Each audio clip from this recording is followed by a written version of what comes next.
Bigfoot Lives is the most comprehensive and best compilation of sightings of Bigfoot in the state of Idaho to date. It is written in a delightful narrative style by an author who includes her own unique experiences with the creature, as well as the 80 plus accounts of others. It will pique the interest of even the most skeptical reader.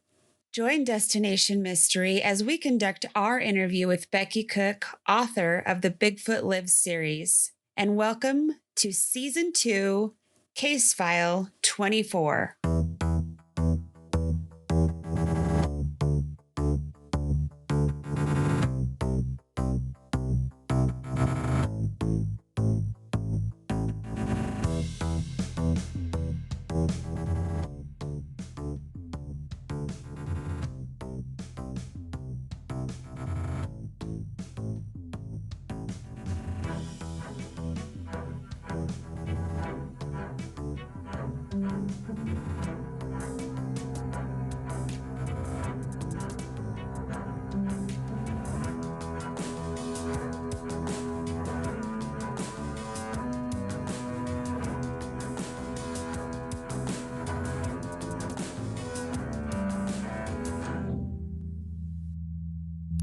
You are listening to Mystery Media Group. Yay! If home is where the heart is, Becky's heart is located in multiple places. It shares a home with each of her 10 children and 9 grandchildren, but it still has plenty of rooms for additional grandchildren and multiple friends. She shares her home with a semi-retired surfer dude and semi-insane Labrador retriever, assorted chickens, and 4 of the neighbor's cats. She is almost always barefoot and prefers life lived outside. So we're originally from St. Anthony, Idaho. Oh, I have cousins up there. It was so fun to read some of those stories because I'm like, I know where that is. I've been there. Like, it's exciting to know that there have been sightings there. And it was just really, really fun read. So thank you for putting those books out. You're welcome. You told us a little bit about how you got started in writing these books. So I was wondering if you'd tell us the story again about like your first encounter and then how you started writing them for the paper. I grew up on the Chauvin Indian Reservation there in Fort Hall. My dad was a police officer with the Pocatello Police Department, and he quite often would get called out as a liaison officer for Fort Hall because we lived on the reservation and the Indians knew him and trusted him. So one night he got called out, and this Bigfoot had been trying to shake down this trailer. They get out, the people who lived there didn't have phone, so they waited till the Bigfoot went around the outside of the house, and then they jumped in their vehicles, went down to the police department and got the police, and they came back, and the Bigfoot was gone by then, but there were all sorts of footprints in the mud. They followed him down the canal, and here was this Bigfoot that was head and shoulders taller than the bush it was standing behind. It was just yelling at him. The Indians don't believe in stepping in and causing any problems unless there is a problem. So it just kind of backed off, and after a while, the Bigfoot just left the area. So that happened when I was 4, and 2 days after that happened, our family was actually going past that same area, and my dad pointed out the Bigfoot wasn't able to do much to their house, but it dismantled the pump house and just totally trashed it board by board. And so he showed us where that was, and it's all in pieces and stuff. And I thought, well, cool. What's a Bigfoot? I don't know, So I got older, and when I was 14 or 15, they started having Bigfoot adventures in town in Blackfoot. They would run into the Bigfoot. I remember one story in particular. This guy was going to work at 6 o'clock in the morning, and it wasn't quite light out, but here he was going past the Eastern Idaho State Fairgrounds, which has very tall fencing all the way around it. And this Bigfoot was just walking down the road, and his head and shoulders were taller than the fence was. And I thought, well, that is cool. That's cool. And then saw my first set of footprints when I was about 15. And right here, I have to explain that I'm one of the tallest women you'll ever meet. And I have size 14 feet, but they're only like 12 inches long. So our neighbor actually found these footprints out in the middle of nowhere, and she mentioned them to me, and I took my little brother down. My little brother has size 16 feet, We went down and we saw these big footprints that are way out in the middle of the lava rock where no one would go barefoot. No one would go there. And the footprints were bigger than both of ours, and the stride was longer than both of ours. Wow. At the time, I was just thinking, man, that is amazing. That's just amazing. So a couple more years go by, and took my kids out camping one week. And when we go camping, we read. And so I was working my way through this set of books, and we would read until I didn't have a voice anymore. So we read until like 11:30, 11:45, and I was like, okay, we got to go to bed. We climb in bed, and everybody's almost completely asleep when I heard something outside the tent, outside by the picnic table. And I thought, oh, Becky, that was so stupid. I left the peelings out. I didn't throw them away or dispose of them. And there's moose out there, and there's bear out there. And so I carefully opened the bottom of the tent, and I'm peeking out there, and lo and behold, here's this thing out there. And it was bent over so that its back was level with the top of the table, and it was picking up the scraps. And so looking at it, I said, "What are you doing out there?" And it puts down one hand just like a linebacker, and it just starts running on 2 feet. So I was like, what the heck was that? And there was enough moonlight that I could see that it was kind of brown and shimmery still, and it had this stripe down its back. And so, you can classify the things that have stripes. You have skunks and you have badgers. Wasn't a skunk, it's too tall. Wasn't a badger, it was way too big. So, I didn't know what to think. And so kind of stored that memory away. And a few more years go by, and I moved into this area, and one night there were these two smells that just kept showing up. And I just think, well, that's really weird. I've never smelt a skunk like that, because usually a skunk is a really oily smell and it permeates everything, and this was not.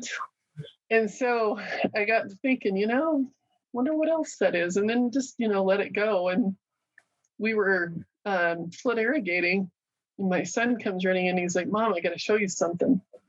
So we go out there, and here's this great big footprint in the center of the lawn. And the heel was sunk in like 3 or 4 inches deep, and then the toe was more up on top of the ground, and it was like 4 inches longer than my foot and a lot heavier than me. And I usually wear flip flops. It's it's one of those things where you just have a hard time getting shoes. So I'm more comfortable in flip flops or barefoot. So I pop my flip flop off and hold my foot up against this footprint and think, man, there's no way it came from me. It couldn't come from anybody in my family.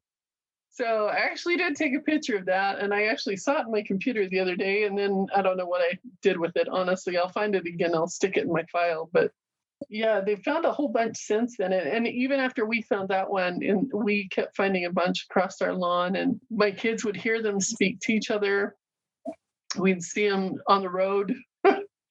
It was just kind of one of those random things. And I started asking my neighbors, have you ever had a Bigfoot sighting? And most of them completely clam up, It wasn't until later that I would have one or two of them, kind of sidle up next to me and say, I saw a Bigfoot once, and they'd tell me these stories that are just amazing. So that's kind of how I got started. But I've been a writer my entire life. It's just started collecting these stories kind of hit and miss as I was going along. And then I once when I was writing for the paper, my editor asked me to write a story about things, when hunting with horses and when things go awry. And I think he meant, like a pile up, or when you run into bears or whatever. And instead I find this story about this guy who ran into a Bigfoot. And I thought, and that is so cool. So I wrote it all down, and I called my editor and I said, you'll never believe this. And I know we don't print this type of stuff. So I tell him the story, and he's like, man, that is a cool story, but you're right, we don't print those type of things. So we go back to work, and about an hour later he calls me back and he says, you know what? let's run that in the Halloween section. That way people can make up their own mind whether it's true or whether it's not. And we'll just let it ride, So we did. We put it in the Halloween section. And then my boss leaves on vacation, and he said he was driving across South Dakota, and he was like, man, I sure hope I don't get in trouble. All I had, didn't have any really solid news this week. All I have is that story Becky wrote about the Bigfoot. Oh my gosh, hope I don't get in trouble for that. And he comes back, and we've gone into a second printing. The next year we did another story sort of similar, and then like true life ghost stories, and kind of continued from there. And it's just been fun. But I ended up writing my first book when I was in 2012, and then I wrote a second book and a third book, and then this year is the fourth book. So, Yay. How did people react to those stories in the papers? Were they like really? I'm sure they loved them. He had nothing to worry about. Some people are like, "Yeah, you've been drinking the funny water again." Really? And other people are like, "Hey, I had something like that happen."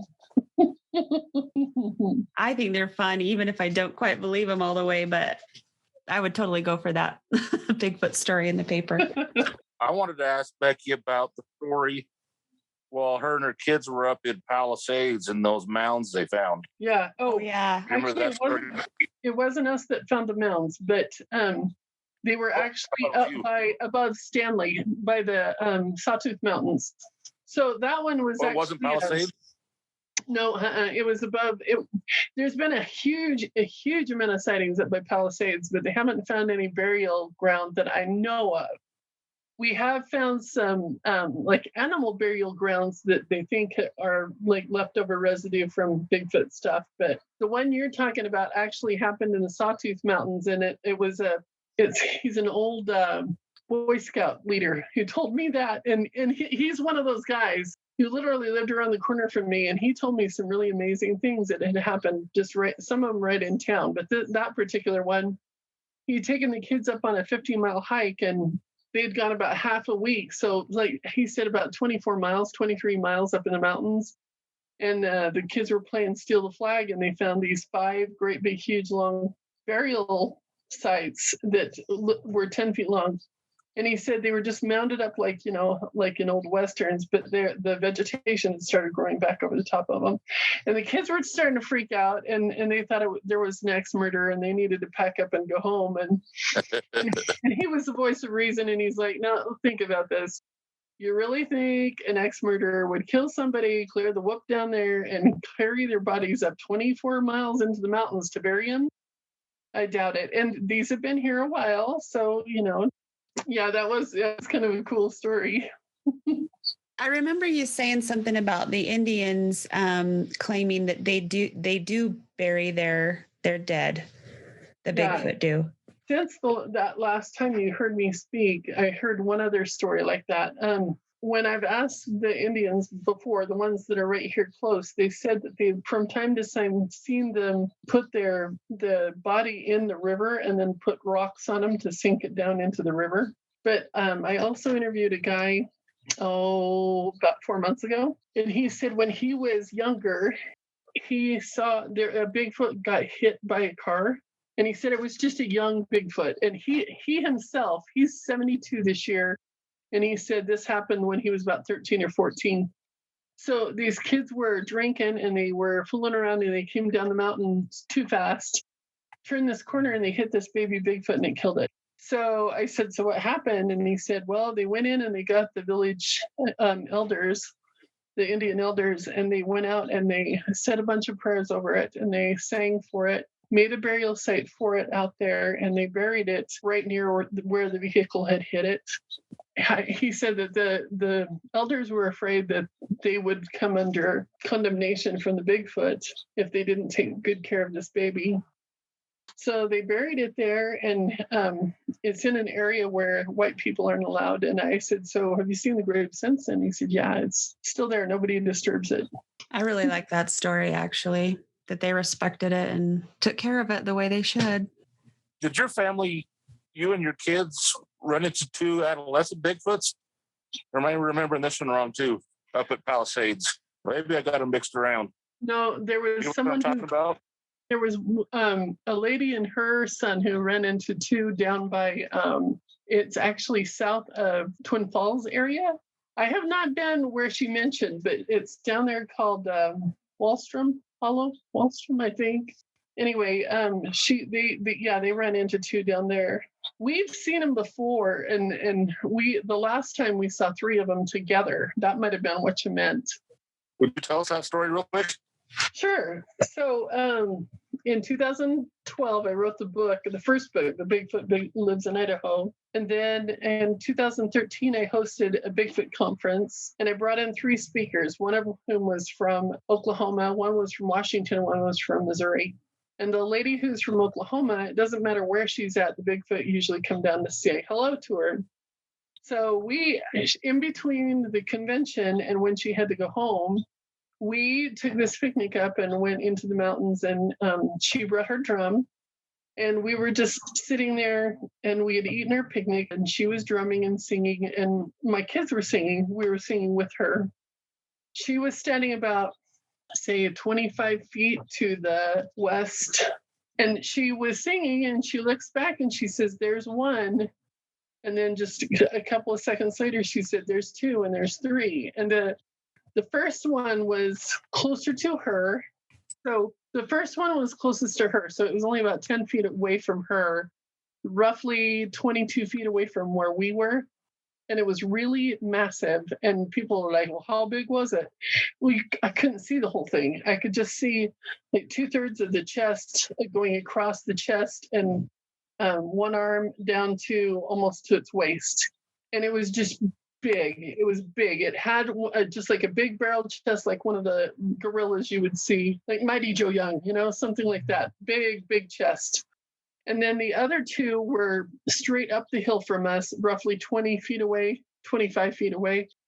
And they were kind of tucked behind this bush, kind of peeking at us. And I'm assuming they were teenagers just because we could see their elbows and their knees, and they were all bony, and like how teenagers go through growth spurts. So they just sat there and they kind of watched us, and they'd peek out from behind this bush and then pull back and then peek out. And we sat there and we watched them for a little bit, and then they just disappeared. So that was really cool. It was just really cool because it's like they came to check us out, and we were there to check them out. So you didn't feel threatened or anything by them? They were just curious? I've never really felt threatened by them at all, but that may be because of the way I was introduced to them, because my friend would say, if you go into the woods looking to be scared, you're going to be scared. It's the same thing as when you're at a carnival or a fair and you go to a haunted house, you want to get scared, you're going to get scared. If you go into the woods and your expectation is something different, then there's a good chance that you will have a really good experience. So I've never really had a scary experience, and in all of the stories that I've collected, there's only been two where the people were acting like idiots, and they should not have been doing what they were doing, and the Bigfoot got really peeved, and I don't blame them in the least. Yeah, for sure. You started putting these stories in your paper. How did you actually start collecting them? Did people just send them to you and then you're like, "Hey, I've got enough of these to put a book together"? Like what made you decide to put this book together?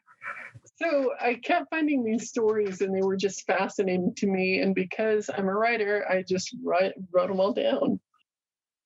In the middle of 2012, I had been working.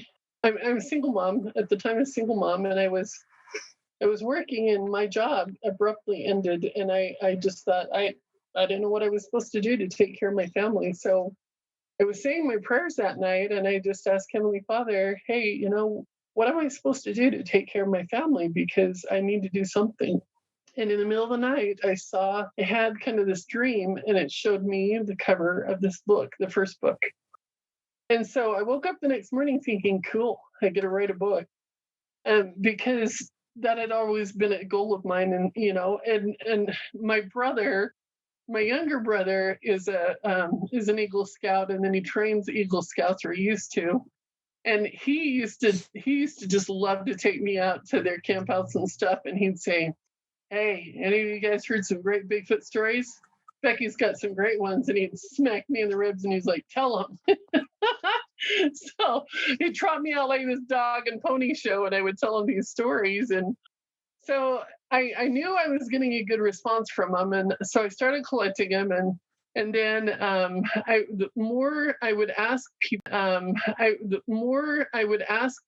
the more usually someone who's had an experience knows someone else who's had an experience. So it's kind of I learned by word of mouth where to find people, and then a lot of the times I would go on the reservation and just ask questions and sit there and shut up and listen. And I've never had a problem getting them to talk. It was just interesting to me.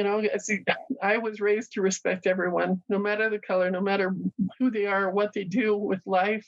So to me, it was just, you show everyone respect and just sit and listen. And because I was respectful, they realized that I would respect the Bigfoot, and they could trust me with the stories that they were telling me. So that's kind of where I got started with that one. That's really cool. The first book actually has a story in there that Mike and I had heard from our uncle, Mike. Which one? Ron Bidwell. Oh, Ron. Uh-huh. And I remember the first time I heard that story, it just gave me goosebumps because he said they were like having a conversation back and forth. Yeah. So, and then I read your book and I'm like, oh my gosh, that's in her book. That's so awesome. His son now has had a couple of experiences where he's been able to cast their footprints and stuff. Maybe we'll have to talk to him. It was up by Green Canyon that it happened, correct? Yeah, kind of up past where Ryrie, up that area. There is a whole bunch of sightings up there. In the fourth book, I actually mapped everything out, which took a huge amount of time. Trust me, it did. And I mapped them all out, and there's a whole bunch there by Irwin and Palisades Dam, and back in the mountains where Ron's happened, and the old Fall Creek area. There's a whole bunch of stories, and I've run into them a couple of times since then up there. And I've got some really cool pictures from other people who've run into them up there. It's pretty fascinating. I figure there's a family that lives up there and we just run into every once in a while. That's crazy. Like I've been up there so many times and had no idea. I want to see one, not up close. I do too. You kind of get to the point. When I talk to people, I just say, just get really peaceful and listen to the trees and listen to everything around you, and then just ask if you're allowed to see them and if you're allowed to experience some of the things that they have to share. So it seems like most of the time we've been up there, we've run into them a time or two. And once we were up there on President's Day when it was all still cold and snowy, and my kids are having a snowball fight, and I'm sitting on the trunk of the car just laughing. And I found these footprints that went straight down the mountain, just straight down the mountain. And the footprints were about 5 or 6 feet apart. But then when you're coming that fast down the mountain, you're not taking normal steps. So I knew that they'd been there. And then I smelled the smell. And the Bigfoot actually used their smell like a calling card. It's like, hey, I'm here. And off they go. And so I smelled the smell, and I just sat there and I just thought, thank you for saying hello and hello back, and a couple of minutes later, one of my kids are like, oh yeah, there's that smell again. Mom's going to try and tell you it was a Bigfoot. And I just think, you know what, you get to believe whatever you want to believe. You just do. But if you ask and if you're peaceful and respectful, I think there's a good chance that you can actually have a pretty good reaction. I've taken apples up and stuff, and that's been fun. They don't like carrots. Kind of have a sweet tooth. That's understandable. One of the guys I interviewed up there, he is in the third book, and then he's also in the fourth book. But he's had so many sightings with the Bigfoot. It's just been amazing. And he said just this last year, they cleaned out his apple tree up there. And he was a little ticked but I was thinking, man, that Bigfoot must have come back a lot, because he didn't have a basket. He didn't have anything to carry these apples in, but there were enough apples on that tree that it could have filled the back end of a pickup. All gone, all of them. Maybe the whole family came down. I mean, they could probably fit 5 or so in each hand, right? Well, they saw Or else. two of his neighbors actually saw them out there, and then they saw the Bigfoot again coming out from one of the other neighbors' orchards too. That would be fun to see. They like apples. They're sweet, especially when it's not seasonal for them, like in the middle of winter or something. True. They really like melons too, like watermelons and honeydew melons, and cantaloupe melons, and So we're bringing treats for them next time we go out, huh, Mike? Yeah. If we haven't get there. Yeah, true. We tend to eat a lot. So I'm sure we can save a few apples. Yeah. I'll give him all my carrots. There you go. You know Good what's luck with funny? that. He might throw them at you. Yeah. We were at in South Dakota, what's the park? Custard State Park. And they have these wild donkeys, and everybody was trying to feed them carrots, and they were like, we don't want those carrots. But we had animal crackers, so they were gobbling those up pretty good. Yeah, they pounded down a whole pound of bag of those. Can you tell us who did the artwork on your books? It was Brandon Tennant. He is a really good illustrator. He likes to sit down and he's like a police artist. So how would you have the nose? Or, are the eyebrows higher or lower? And he's funny because he's asked me that a couple of times, and he's like, so should I change it? And I'm like, you realize they're all individuals. They all look different, because some of them will have hair clear up to their eye socket area, and some of them just look like guys who haven't shaved for a couple of days. And, just depends what you're seeing. Well, I think that they're some of the best illustrated pictures that I've ever seen. They're very detailed, pretty cool. When I chose the cover for that book, I had actually finished writing the book and was looking for something to put on the cover. And I knew what I saw in my dream, but I hadn't seen the actual picture. And then I was up visiting Dr. Meldrum, and he said, have you ever met Brandon Tennant? And I said, no, who is he? And he said, he's a Bigfoot illustrator. You should go talk to him. And so I went down to talk to him, and Brandon pulls up this file in his computer, and he says, tell me which one looks like what you saw. And he goes through it. About the fifth one, I'm like, wait, that's the one. And he said, that is the number one picture that the Indians say looked the closest like him. And that's what you saw in your dream. Yeah, no, I saw the cover of the book and how it looked, and that it had green type. And that's crazy. I mean, he even makes the eyes just look so real. Every little strand of hair and everything. Yep. It's beautiful. Do you have a favorite story from any of these books that you want to talk about, or do you kind of just like them all? It kind of changes with, I don't know, it just kind of changes. Like, I guess Dave Erlinson, he's the one who's in book 3 and in book 4. He's told me a lot of them, and he lives up in the mountains all the time.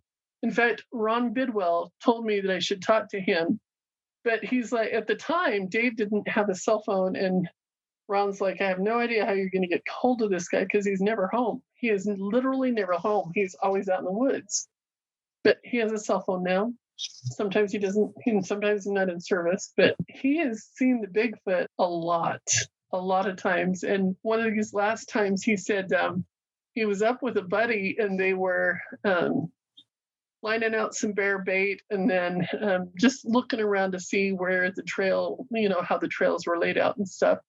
And he said the other guy got pretty tired, so he sat down at the base of this tree and went to sleep. And Dave was sitting there, and he said, in my pocket, I had some of those absolutely nasty crackers, the peanut butter crackers that nobody eats in their right mind unless they're starving to death and there's nothing else. He said, I pulled them out, and there's this little squirrel. I was entertaining this squirrel, feeding it little pieces of this cracker. And he said, when my eye caught this movement out of the corner of my eye, and he says, I turned, fully thinking it's a moose, and it's a Bigfoot just standing there watching me. And he said, I looked, and there's a Bigfoot. And he said the thoughts going through his head, like, of course it isn't a moose. He's the wrong color for a moose. And he glances back, and he feeds the squirrel again. He says he looks again, and the Bigfoot had just kind of turned and walked down towards the mountain way. And that was so amazing. He was right there. But that's happened to Dave quite a few times where he's run into a Bigfoot within like 18 to 20 feet of one.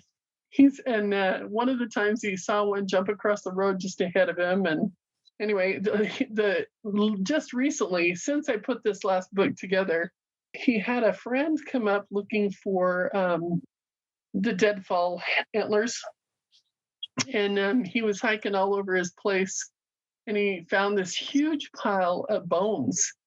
And he came down and he was giving Dave crap, and he says, "Is that where you just throw everything after you butcher it?" And Dave's like, "No, I dispose of everything." And he's like, "What's up there?" And he said, "There's this huge pile of bones, like there was some type of a massacre, but it's all deer and antelope and moose and whatever, and just all in a big pile." And he said he figures that's where the one Bigfoot just kind of hangs out and watches his house. That's a garbage dump. Yeah. I wanted to hear the stories about the reservation because Meldrum talked about the reservation too and brought up Becky's name. And I thought that was pretty interesting that that's where they hung out. Yeah, the biggest thing there is that Dr. Meldrum's white also, so he's not allowed up there. But there's a protected mountain up there, Mount Putnam, and the white people aren't allowed up there. My father actually spent quite a bit of time up there because he was a high security clearance guard, and there's the gay mine is up there, and he actually worked with gay mine for quite a while. And the funny thing is, my dad is quite a bit older now, and he's forgetting a lot of things. And when I wrote that first book, I asked him, "Hey, do you remember any of these experiences?" And he didn't really say anything, but I interviewed one of my father's coworkers who also worked up to the mine. And he said, "Your dad's a funny dude." I said, "Really?" And he says, "Yeah, we were sitting out there eating lunch, in the middle of the day and standing out in the sunshine." And he says, I'm looking at Putnam, where the Bigfoot are on the mountain. And he said, "Your dad looks up over there and he's like, look at all those men running up and down the hill with packs on their back. Why would they do that?" And this guy says, I turned and I looked at him and he's like, "You're kidding, right?"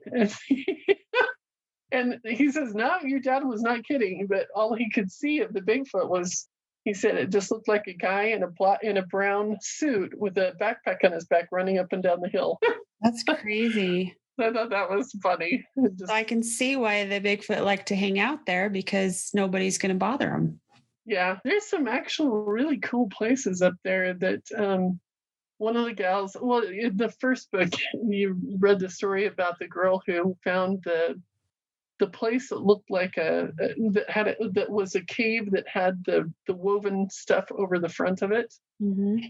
And she said it looked like someone's house, but there was no fire pit or anything. She had some really cool stories to tell. Mama was just trying to make her home pretty. Yep. That's cool. Was it decoration or camouflage? Partly half and half. Where the area was woven over the top was more camouflage, plus shade. But inside, she said it was very meticulously clean, and there were pretty rocks laid out like they were someone's decorations. Pretty rocks on the wall. That's cool. That is cool. Just to think I want to find one of those. Me too. They have those. Have to do quite a bit of hiking. What's your take on Bigfoot being? A lot of people think he's this biological creature. Some of them think he's more on the spiritual side of things. After talking with a lot of the Native Americans, what do you think they think, and what's your take on it? I tend to agree with them. My take on this world is probably different than other people's, because I look at it and I just think we're spiritual beings here to have a physical experience here on this earth. And I know that the Bigfoot have the ability to transfer in between realms because I've seen them do it in front of me. But I've also felt the beginning, like going through portals. I've actually been to the mouth of some portals, never wanted to go any further. So I don't know, I'm kind of torn on both of that, because I know that the Bigfoot are here to watch over and protect a lot of people. And from time to time, I've heard some really amazing stories where they've shown up and helped, when there was no one else there to help them. And then, someone was saying once, one of my Indian friends, she said that the Bigfoot would try their best to try and turn you away from your own destruction, is the way she termed it. There was a lady where we used to live who was a meth addict. She mentioned to her children, someone kept trying to take the things at her house. And they said, like, what things? And she says, they keep messing with my shingles. And who really wants shingles? And this house that she lived in was really such a ramshackle affair that if there had been a big breeze, it could have knocked it all down. That's the way it looked on the outside. But she swore that quite often at night there were people outside who were kind of tapping on our windows and tapping on our walls. And it was just after that I had these conversations, a couple of them with the natives. And I remember just thinking, they're doing their best to turn her away from herself because she's going to destroy herself with this meth. But if maybe, and the family thinks she's just being paranoid, when in reality it's the truth. Something is happening. But she doesn't see that. She just, reacts like she's paranoid. So where can we find your books, Becky? So they're available on Amazon. And then I'm getting ready to do a major launch for the 4th book. I'll show you the cover. I like that. I went back and I interviewed all the extra people in the first 3 books and added to it. And then there's like 26 new stories plus a cooking guide in the back, Bigfoot cooking guide. Tell us what a Bigfoot cooking guide is. So Dave actually thought when I was editing this book, I would edit and then I'd send it over to my editor who would edit it, then send it back to me and I'd make corrections. And you go through that process for a really long time. So during one of those breaks, I was reading a novel and I noticed, every single one of them had these recipes in them. And I was just laughing, telling my husband, hey, we should put, Bigfoot stew in the back or Sasquatch sausage or something, I like that. Just for fun. But he thought it was a great idea. So yeah.